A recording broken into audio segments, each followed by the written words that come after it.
discuss in brief the various definitions of jurisprudence.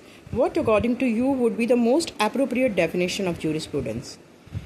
Answer. Etymological meaning of jurisprudence. The English word jurisprudence has been taken from a Latin word jurisprudentia, and which consists of two words, juris and prudentia. Juris means law and prudentia means knowledge. Jurisprudence therefore literally means knowledge of law and its application.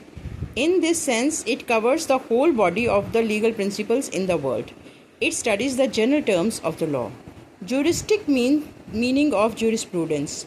The history of the concept of law shows that jurisprudence has assumed different meanings at different times. It is therefore difficult to give a singular definition of the term. Since the growth and development of law in different countries has been under different social and political conditions, hence the different jurists have given the different definitions according to their own notion of the subject matter, and so it is not possible to give a universal and uniform definition of jurisprudence.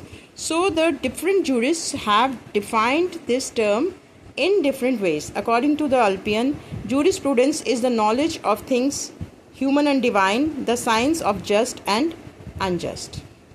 Criticism. The above definition of the jurisprudence is wider and broad enough because it includes the term dharma under Hindu jurisprudence.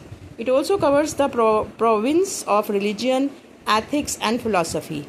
According to Gemini, dharma may be defined as that which signifies by a command and leads to a man's religious and material salvation.